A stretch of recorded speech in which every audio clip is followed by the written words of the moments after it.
Coucou les amis, alors clap troisième pour la construction du chalet en bois de vos rêves, de moins de 50 mètres carrés habitable. Regardez les deux premières vidéos, il y a déjà des infos sur les murs, la structure, la RT 2012.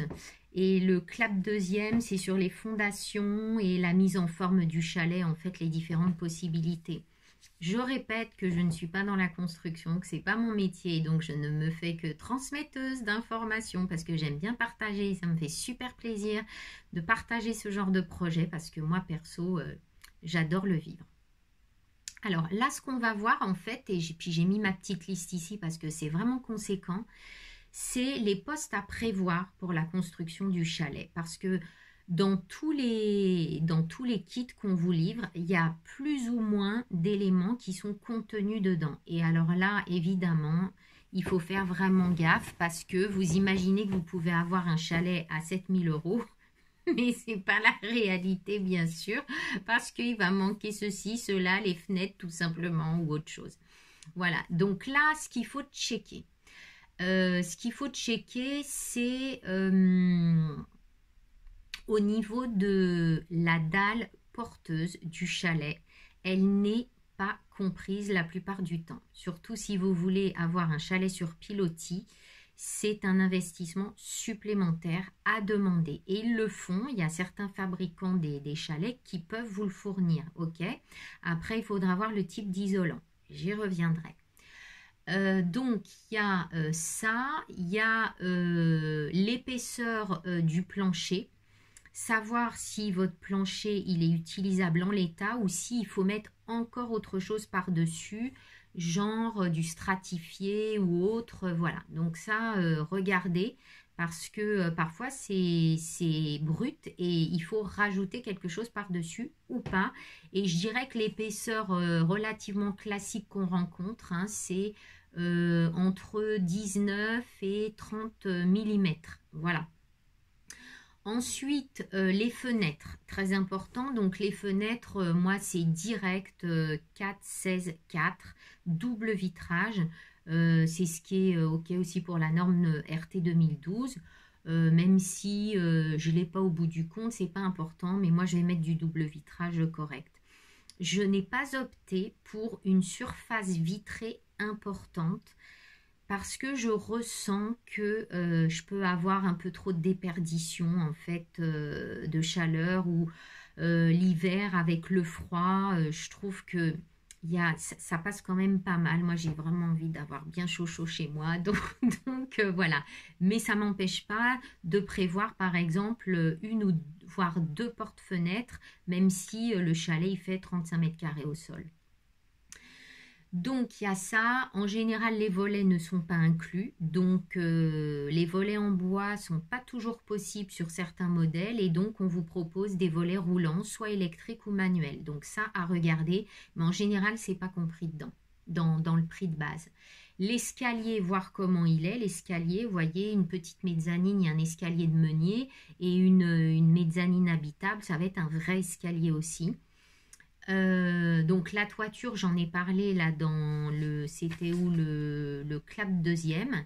La toiture, donc si vous voulez avoir un toit isolé, faut faire double volige et avec isolant. Donc, et puis ça dépend. Si vous prenez de la laine de bois, il faut un pare-vapeur éventuellement. Bref, on y reviendra aussi ça.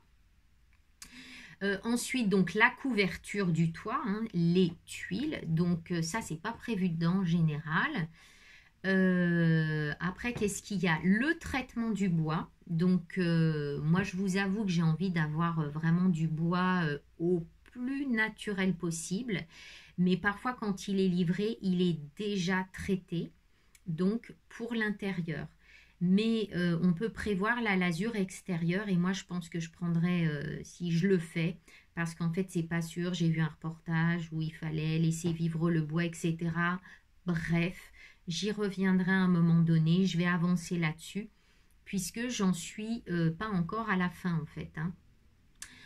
L'électricité et la plomberie, donc ça c'est pas du tout prévu, donc il faut prévoir aussi ça dans le budget.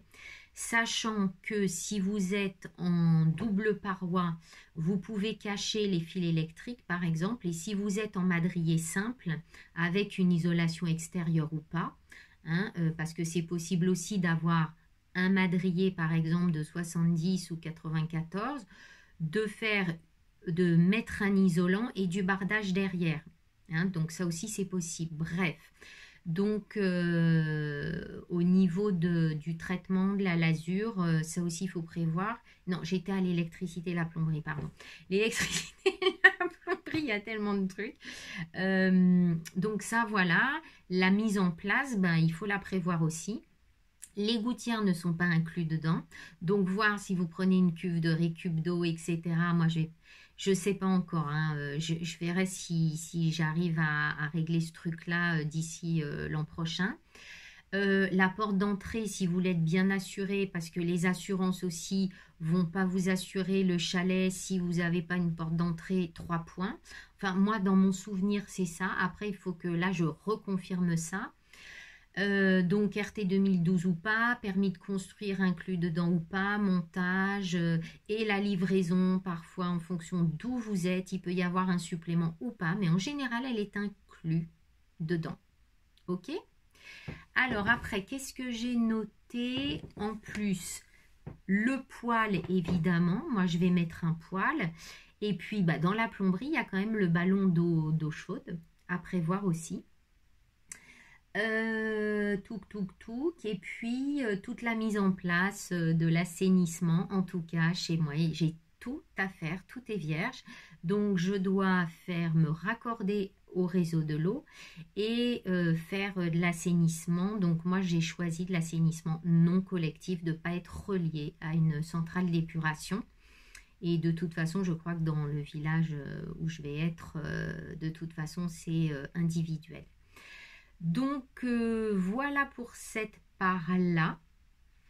Je vais m'arrêter là pour ça. Et donc j'ai prévu, oui quand même, j'ai prévu des toilettes sèches. Et puis évidemment, dans le temps, au niveau de l'autonomie, j'espère bien prévoir des panneaux solaires à un moment donné. Donc là, je suis en train de voir et d'organiser pour qu'il y ait le max, en fait, le max de structures posées dès le début pour pouvoir basculer vers l'autonomie derrière. Sachant que j'aurai des surprises, c'est sûr, mais là, je suis vraiment en cours. Donc, je ne peux pas vous donner plus d'infos. Là, je prévois en tout cas pour les devis, un système plutôt classique, mais avec des toilettes sèches, compost, et puis un poêle unique, parce que pour une surface comme ça suffit largement. Et j'opterais plutôt pour un poêle Rocket, je pense, que je trouve dans mon ressenti super efficace. Voilà, juste pour dire que par rapport au poêle Rocket, j'avais imaginé un poêle avec des résistances autour du poêle Rocket qui pourrait chauffer l'eau du ballon. Juste le truc, c'est que quand on a ce système-là, il faut un ballon tampon, que le ballon tampon avec le système du Rocket, ça prend beaucoup de place et que dans une petite surface, je ne peux pas avoir un local technique comme vous imaginez bien. Donc en fait, je vais opter pour un ballon à l'électricité. J'espère que ce sera des panneaux solaires dans le temps qui pourront alimenter le ballon. Voilà où j'en suis pour l'instant.